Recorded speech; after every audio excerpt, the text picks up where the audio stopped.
Hi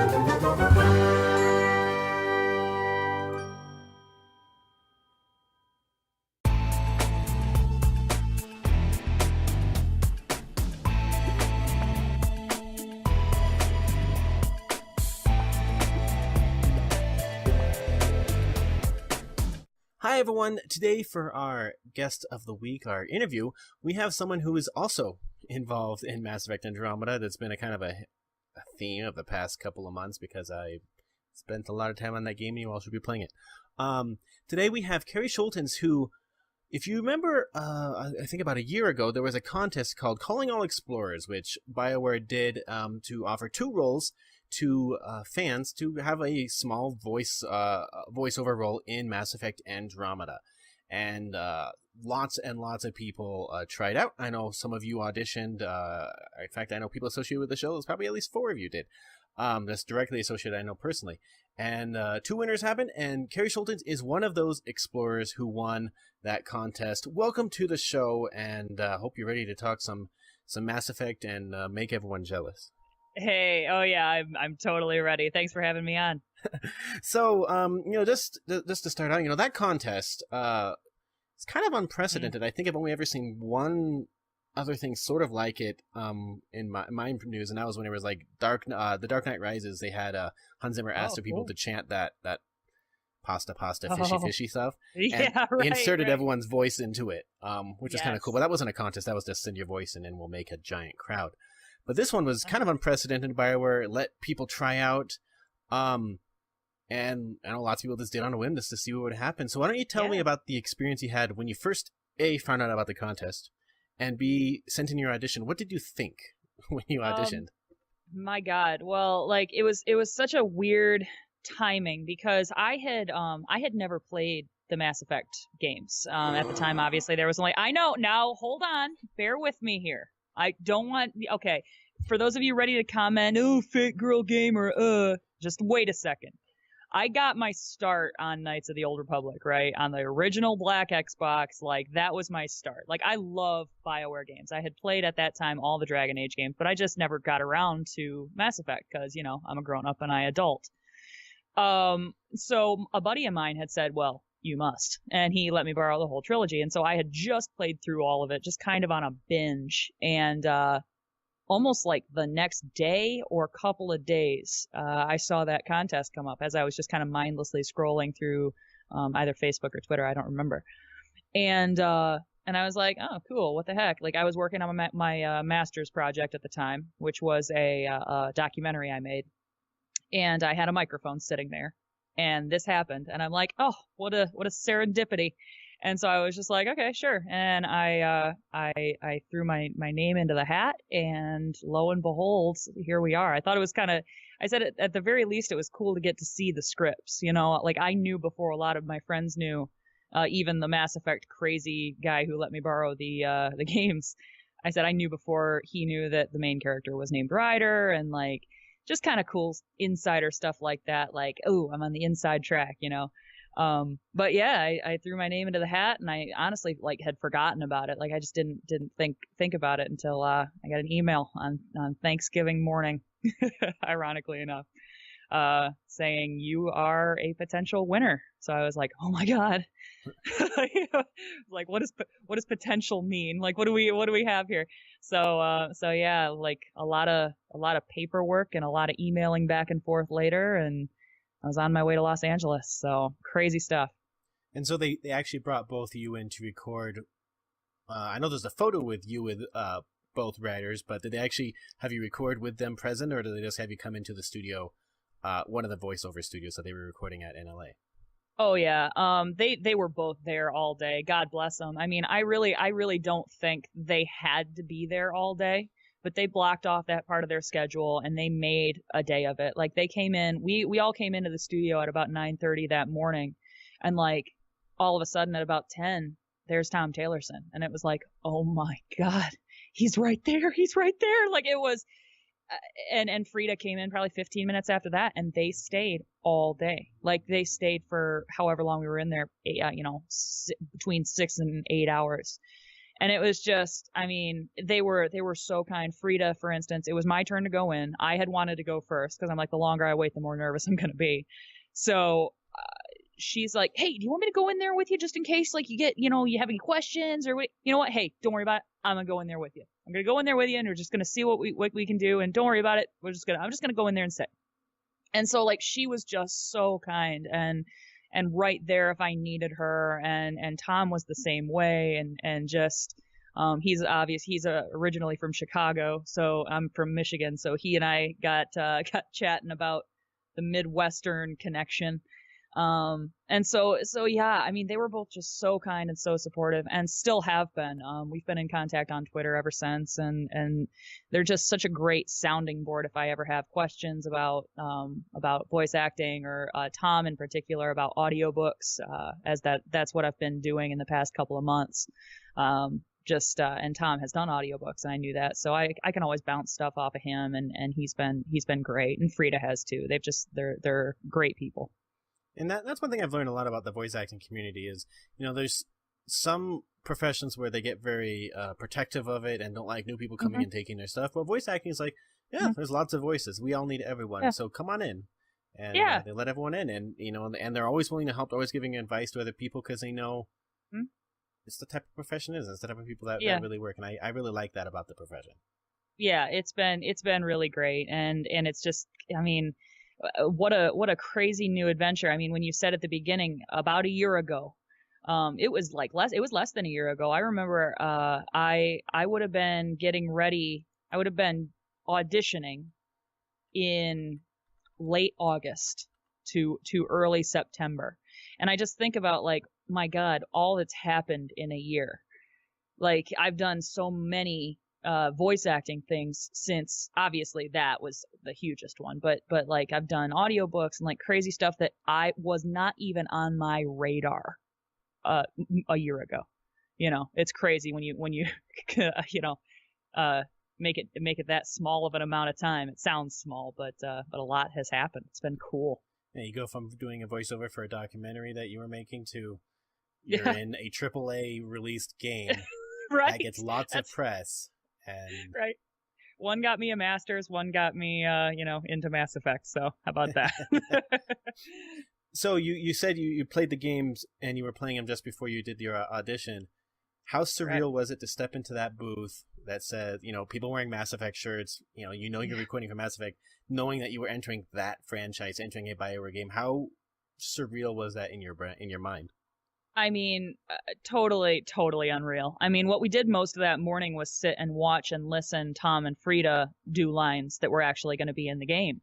And we got to see snippets of the game before it was released, 3 months before it was released. And then being like, okay, it's your turn, get in there.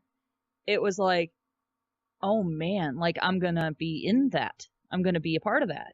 And, I'm a teacher of teenage children. So getting to say that to them and just seeing them go, oh my God, like it,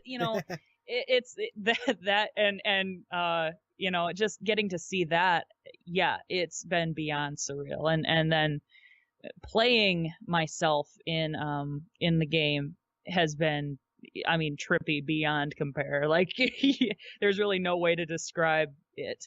And I mean, it's kind of cool. Very few people in the world know what that feeling is. And so it's kind of neat. I think it's pretty unique. So how many lines did they end up giving you? Because I remember the audition script was like 20 seconds right of talking. How many lines did you end up doing in the game? Because that game is longer than pretty much all the other Mass Effect games combined. If you just correct this playtime. Yeah, I couldn't tell you lines exactly, because that's it gets confusing, obviously, like, because the player character can react a couple different ways, it was more like, not like a list of lines, but like branches, sort of. I got to play 4 different characters. I got to play Jill, who's Gil's best friend. She pops up in a part of the game. You get a chance to talk to her if you play your cards right. And apparently, as I've been told from several people on Twitter, you get a chance to make a baby with her if things go right. So Neat. So anyway, so I play Jill. And then I play, let's see, there's a concerned citizen on the Nexus? on the Nexus. And, no, it's not the Nexus. I forget. I haven't played in forever. Yeah, it is the Nexus. Yeah, I apologize. it's where they're going and you have to talk to all these random, sometimes. Yeah. And she's a little upset if you invite the Angara on the ship. She's a racist and she does not trust them because you can't trust their kind, quote unquote. So anyway, so I play that, and then there's another, in the very, very first, 10 minutes of the game, when you're first learning how to use your scanner and you go into the room and things blow up and there's an engineer way up on the platform and you go, we got to balance the power. The whole thing could explode. Oh my God. That's me. And then the last one, this is the one of my favorites, is actually a multiplayer character. If you play human female infiltrator, nice. That's me too. So that's less words and more like grunts and groans and screaming, dying sounds. And once in a while I get to, who's up next? and that's me. So yeah, so I got to do kind of a cool variety of different things. And, I really gotta, and already have several times, but I gotta thank BioWare because they really did make it an experience, and that was such a cool thing on their part. Yeah, and at some of the grunting and groaning and screaming is actually some of the harder stuff with voice acting. Oh yeah. A, you have some games you have to do that for hours, and B, you have to do it without destroying your voice. And I imagine they gave you some advice for how not to destroy your vocal cords while screaming. They did not. Oh. Just because it was the last thing I did that day, and God knows they have no investment in me. So if I was raspy for the rest of the night, whatever. But no, people don't talk about the embarrassment factor much. That was huge. The last things I did for the day, I had to do a bunch of grunts and groans, like I said, but the dying sounds was what I had to do at the very end of the day. And I had to do so many varieties of death. Yeah, I never knew there were so many varieties of death until this. So I had to do 3 sounds each of, on fire death, frozen to death, electrocution death, and then just death.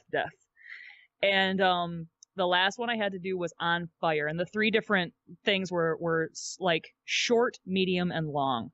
So the on fire was a really short on fire, and then a kind of panicking on fire, and then long, just screaming on fire. And I wasn't going long enough, and that was the thing that was hard, because I got think about Tom Taylorson, Frida Wolf, Caroline Livingstone, who's a higher up voice director at BioWare, Julie, the lovely sound gal, and Kyle, the other winner, in the other room, looking at me through glass. And they're just saying, you scream your frickin' lungs out. And it was oh my God. So it was embarrassing. And so finally I wasn't Julie was oh, that was really good, but we're a half a second short. You gotta go longer. And finally Caroline just put her hand up in the air. And she says, here's what I'm going to do. I'm going to put my hand in the air, and I want you to just scream until I put it down. And it was a long time.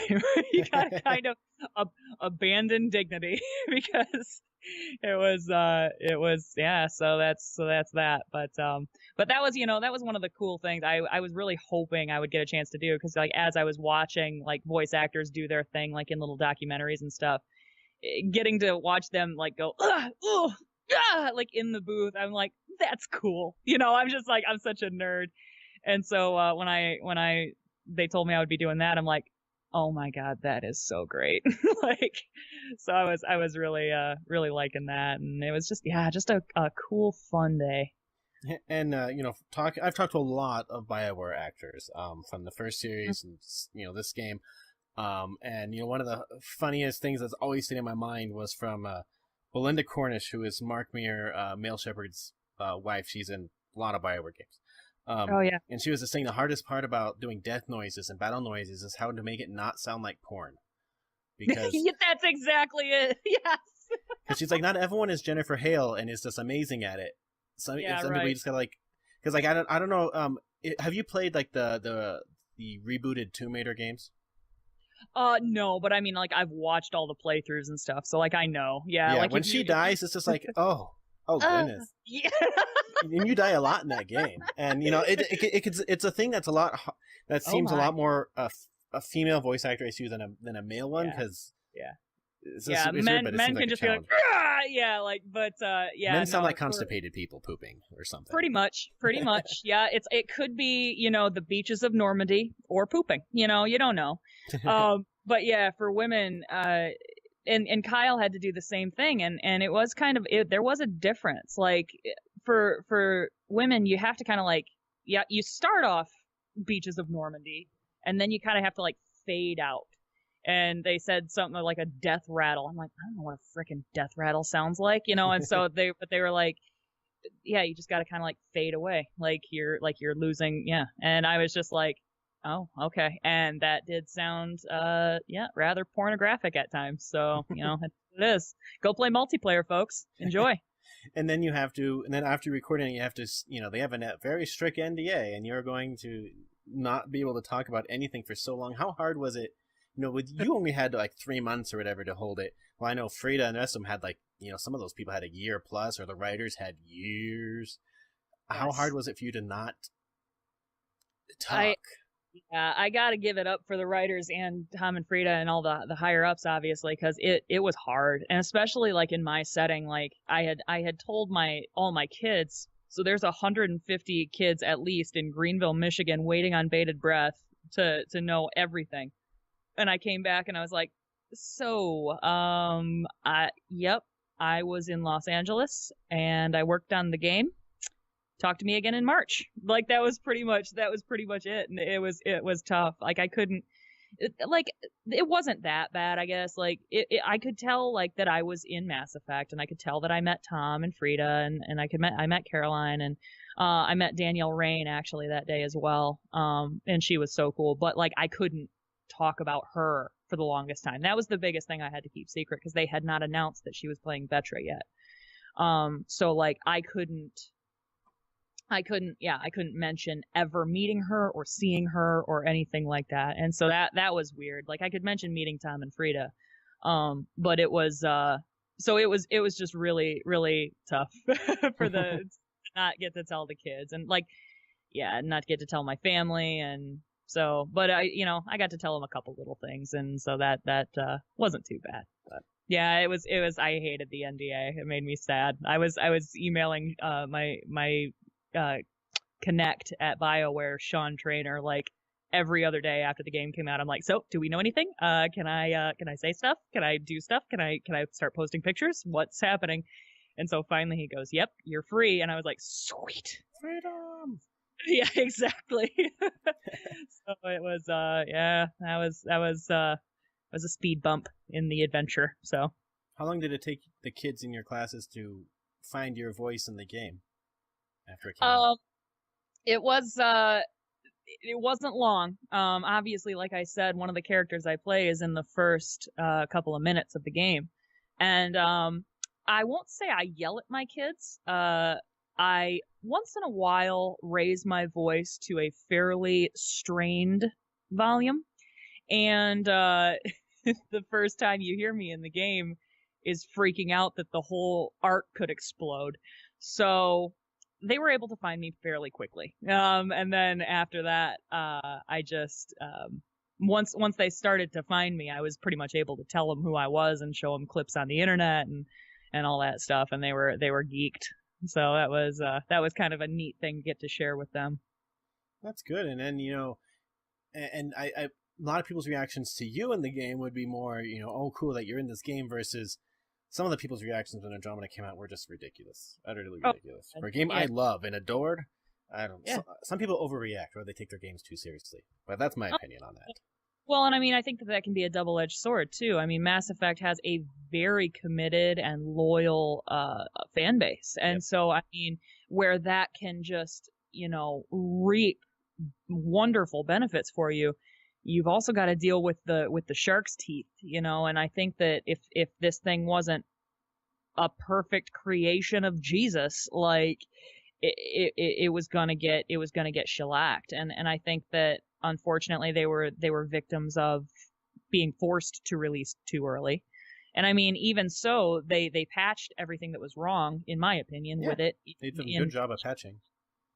But unfortunately, that first impression can't be undone. And so, I mean, like, I love the game and love it obviously even more since it's been patched. And I know I'm biased, but but I've really enjoyed it. I've thought it's a good addition to the ethos, and I've been impressed. I've been impressed with the characters and with the graphics and the story, and yeah, I'm a fan. So I haven't played it. I've played. I waited till after the first patch because I'm a grad student right now and I have 2 little kids, and it took me a year to beat Inquisition.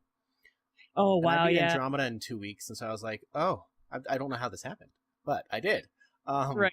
And and once I finished, it's like, well, I need to put this down. I need to go do schoolwork. And so I haven't played it since then. But I know the most recent patch fixed one of the bugs that really bugged me of a mission that wouldn't finish because I've done it, right. but it's not finishing. But it definitely gives me a lot more to look forward to when I go back and play with now I need to go with female writer and so on because it's the fun of flipping it. But I'm also kind of just waiting, play some more games, wait for more things to come out. Maybe they'll release a DLC and I'll be like, yay, I'll pay $15 for 2 hours and I'll like it.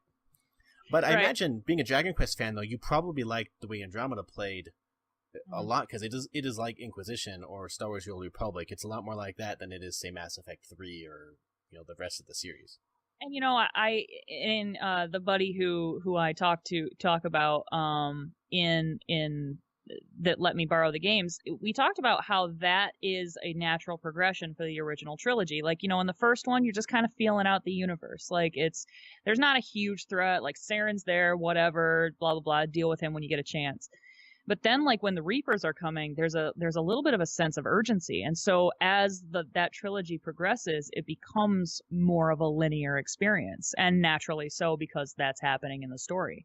And so I think that we're kind of back to a Stranger in a Strange Land vibe with the new one.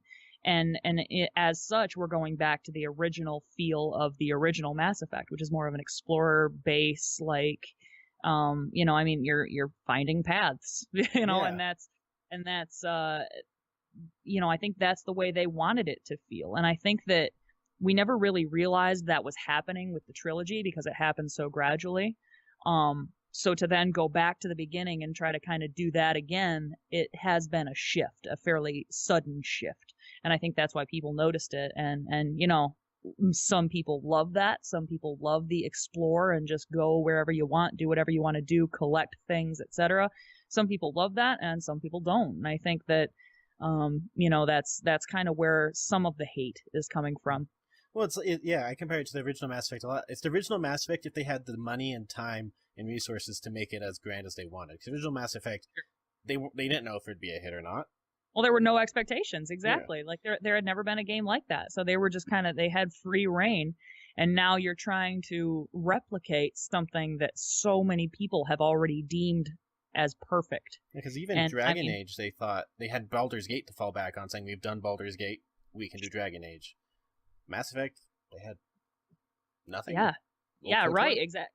Yeah, well, they had Knights, and I don't know what was released first, Dragon Age Origins or Mass Effect? I think it was Mass Effect. I think Mass Effect 1 came out just before Dragon Age Origins, but they're different teams, if I recall right.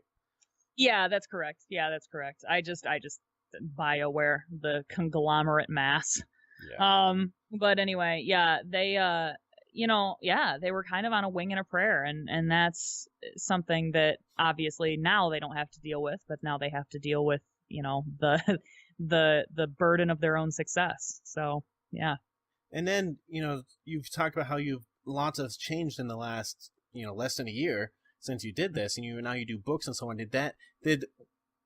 Did working on this game literally open doors to do audiobooks and so on? I'm assuming with groups like Audible is the biggest one, but groups like that, did this open doors for that one, or did it open the confidence for you to be able to apply and recording techniques and so on? I mean, I think both. Like, it's not like my voice has changed. I'm a girl, so it's gotten, I mean, when I had this little bit of success, they picked me out of 16,000 some people. to get chosen for that and to get to fly out to LA and do all that stuff, yeah, all of a sudden I'm starting to think, like, is there something special about my voice? Like, is this something I could do? Is this a way I could make money? Because God knows I'm a teacher, so that's something I'm always looking to do. You know, a little extra pocket change. And yeah, so all of a sudden, so I'm like, okay, I'm going to spend a little bit of money, not a lot, but a little. And I'm going to get a decent microphone, and I'm going to get, you know, an audio processor, and I'm going to try this. And worst case scenario, I'm out $180 or whatever I paid for the stuff. And all of a sudden I started to kind of get parts, and I was getting a couple of parts. I originally started on Casting Call Club, which is a website for like little, like animations and, like little video game things and just little stuff. And some of those jobs were paid. And so to get kind of $15 for sitting in my apartment talking into a microphone for, you know, 5 minutes, it's like, oh, okay, cool. And then I, you know, like we talked a little bit before the podcast about the community is so supportive. And I got chatting with this other girl, Melissa Sternberg, about audiobooks, and she said that's kind of where I make my money now. It's fairly lucrative. You should check it out. And she gave me acx.com, which is Amazon's, I think it's like Amazon Creation Exchange or something like that, but that's basically where Audible comes from, and all of you know, Amazon's audiobooks come from. And so I got on there, and you have to apply, and I basically, I'm not too proud to be like, yep, I was in Mass Effect, what do you got for me?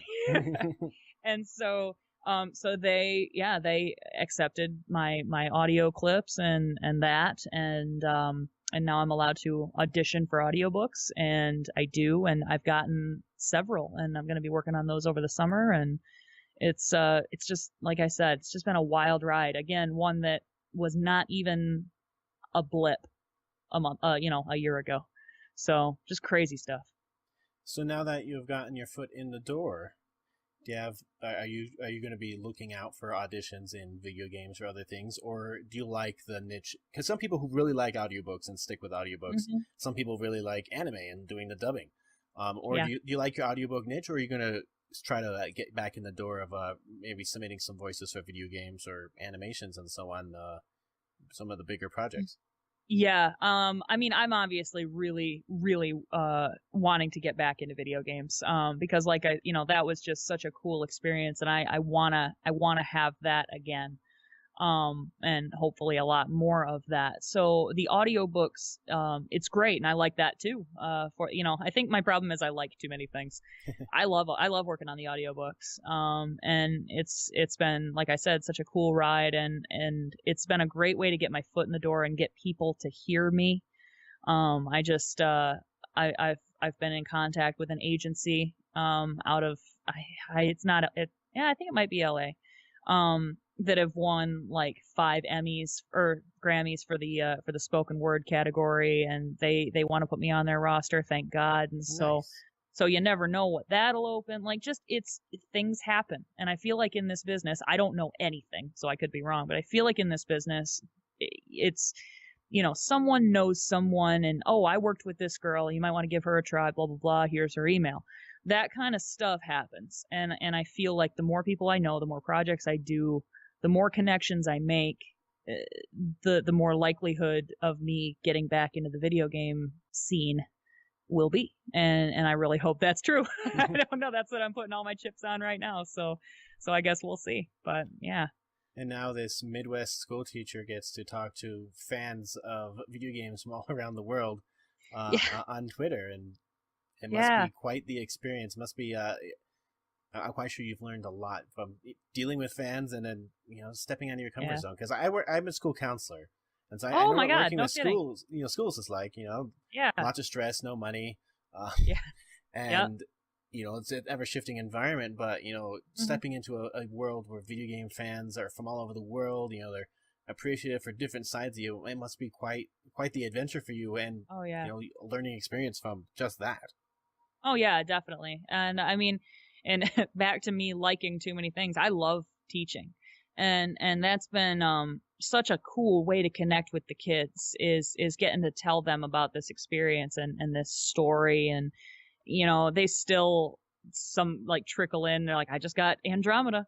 I heard you. It was really cool. Like that that kind of stuff is such a neat little tool in the arsenal to get to use as I teach. And it's just been it's been such a wild ride, and I've so enjoyed it. And yeah, it's been crazy getting a chance to interact with all these people. I was in a Harry Potter trailer that got released recently as a it's called Voldemort Origins of the Air. Oh, I just saw that story the other day. Like they got approved. That fan film was approved by Warner Brothers, which is amazing. It was. That's awesome. And that's me in the trailer. I play Grisha. Awesome. So yeah, people you talked about fans from all over the world. I've made a few British enemies because they do not like my accent. Obviously it could use a little work. Listen, I'm not perfect, but it is what it is. It's a pretty cool trailer, and that's gotten literally millions of views in the past week or so. And yeah, it's been crazy. Just a crazy roller coaster. So well, they don't like Dick Van Dyke either, but he's still Dick Van Dyke, and I'll take it. One very vocal critic says, like, listening to Dick Van Dyke, I'm like, oh crap, I'm sure that's not a good thing. British people didn't like his accent, Mary Poppins, but he's still Dick Van Dyke, and I'll take it. And everyone still loves Mary Poppins. Listen, it's like a relationship. You got to take the good with the bad, and that's the way it is. So you know what? But yeah, no. So I hope they have me back. I think they'll have me back. Fingers crossed. I don't know. I guess I don't know anything about this, but to do the rest of the film anyway, because the actors are all Italian and presumably don't speak English. So they're having people who do speak English do the voiceovers, and so here I am. So yeah, and maybe BioWare will say, hey, we know someone who can do a voice or two for the next Dragon Age game that they're currently writing in 5 years, whenever it comes out. Yes, if only. I mean, that is my Everest. If that happens, my God. Yeah, I'd love to stay in good with BioWare. I mean, like I said, they were so good to me, and I mean, like, I have an agent now that they can contact, and I'm a professional, and so it is, it's a possibility. You never know. That's what I get into these things. I got into that context with the mindset of you never know, and here we are talking. So yeah, you never know. Is there a particular race or group that you'd like to play in a Dragon Age game? Tevinter, maybe Orlais, French people, or... Oh, see, I would struggle, I think, with the Orlesians, man. I don't know. I'm not that French accent gives me a hard time. I'd probably, honestly, if they put me in there, they'd probably make me a dwarf, because that's just general American, and that's something I'm good at, so... Be a paragon. Yeah, dwarf, or just, probably some... I can do for Eldon. I can do a decent received pronunciation British, but beyond that, I am admittedly lack on some of those accents. But my God, yeah, Dragon Age, that would be so cool. Well, just be glad they didn't invite you in there for Andromeda and say, "Can you do a Vorcha?" Yeah, right. Yeah, right. Exactly. I'm so glad. Well, and that's the thing. I didn't know anything. And I asked, like, in advance, like, when I was getting ready to make the trip and doing all that stuff, I'm like, can I get, like, some scripts so I can, like, think about the character and or do anything would be great. And they were like, no, we can't send anything via email. They couldn't send anything via email. Yeah, they send nothing out for games. Nada. That's how secure everything is. And so it's like, so I'm like, okay. And so I found out what character I would be playing, or characters, like, as I was going into the booth. And it was weird because, for Jill, they had already had another voice actress. And, they had her do that voice. And for whatever reason, I never really asked or learned, but, the developers wanted to go in another direction. And so they already paid this other girl, but they wanted to just try somebody else out. And there I was. And so I remember Caroline being like, yep, you're going to be playing Jill. And Frida, like I said, was walking out with me into the other room. And she goes, Jill, like Gil's friend, Jill. Like Jill. And Caroline was like, yeah. And Frida, like, looks at me and kind of like impressed, sort of, and goes, huh, good for you. And I was like, oh my God. Like, if I wasn't already nervous enough, I'm like, now this has a little bit of weight to it. And I'm like, what is this? So I found that out like literally 3 minutes before I was recording. And that was tough. That made me nervous, but the whole experience made me nervous. So, yeah, the whole thing was equally new and weird. But yeah. So you said you still have contact with Tom and Frida. Do you still have contact with the other winner, Kyle, right? Kyle Land? Yeah, Kyle Land. Yeah, he and I are still in contact. I once in a while bounce some ideas off of him, and yeah, we're friends on Facebook. He lives in Texas, so obviously we don't see each other a whole lot. But yeah, no, he and I are in contact, and he was just such a super nice guy, and yeah, so it's it's kind of nice social media being what it is, because it's not like a goodbye is almost never a goodbye forever. And so it's kind of cool getting a chance to stay in touch with all those people and to kind of reminisce. So. And it's a Mass Effect game. It's a BioWare game, so it's going to be around for a very long time. Yeah. And hopefully, yeah, either get more content for this one or a sequel, because I need one. Yes. No. Oh my God. If there was a sequel, I mean, listen, don't we all want to know a little bit more about Jill? We want to know her backstory. I think we all do. So, BioWare, bring me back. I want in. And well, if they do a sequel, it would make sense to continue Jill. I mean, she can't just drop off the face of the galaxy. Let's go. Let's go. So I think that this is a good point to wrap it up. So where can people, if they want to ask you more questions or follow you, where can they go to stalk you or keep in contact? Yeah, I guess you guys can contact me. I'm just at Cari Scholtens on Twitter. That's CariScholtens. You can contact me at my email. My work email is carischoltensvo@gmail.com. My YouTube channel is Softball Pirate. Shut up! I made it when I was in high school. Yeah, I guess that's about it. You can find me on Facebook, but I don't friend everybody, so it's very exclusive, but I am on there as well. So yeah. And do you have books currently up on Audible that people can find your voice in, or are those coming this summer when you get them done?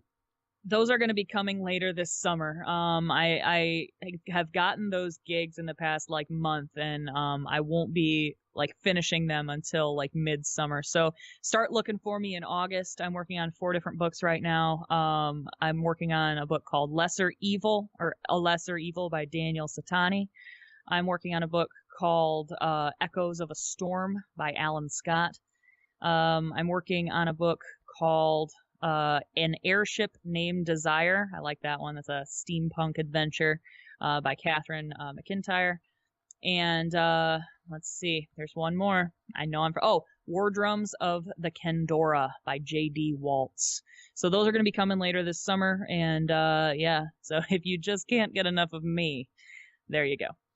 And wouldn't it be awesome if BioWare said, hey, do you want to do the audio version of one of our 3 Andromeda books? Oh my God, if only. That was one of the things later that night at dinner we were talking about. Tom actually got a deal on one of those, or was going to work on one of those, and then Tom and Frida together were going to work on one of them. And so unfortunately, I think they have the market cornered on that. But God knows there's other BioWare books, so you never know. Always be working. They do have a lot of great. They did switch up their narrator recently on Dragon Age ones, so that'd be a good one too. Oh my God, I could have to do French accents though. You know what? I'll do a little research. I am nothing if not a learner, ever learning, always learning. Well, pull off the Orlais accent, and you'll be good to go. See, there you go. That's the only chink in my armor. I got to get that under control. Well, this has been awesome. Thank you so much for reaching out to me, and this is great, and hopefully you can get a lot more gigs in the future. And if they add more content. You're in the multiplayer part, so maybe they'll need more grunts and groans and screams and and everything else. Yep. Give us 5 more minutes of dying. Yeah, right. We just need a new kind of death now, a brand new death. Here we go. Come on in. Go. Right. Yes. Go. What? What is this? Oh my God, that'd be rad. I would do it in a heartbeat.